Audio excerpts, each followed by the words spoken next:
Wow momo. এভাবেই 2 বছরের মধ্যে তারা 14 লাখ টাকা দিয়ে 2010 সালে কলকাতার সল্টলেক সেক্টর 5-এ একটা নিজস্ব আউটলেট তৈরি করে।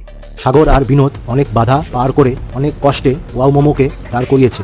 এভাবেই তারা 200 স্কোয়ার ফিটের কিচেনের থেকে 1200 স্কোয়ার ফিটের কিচেনে পৌঁছেছে।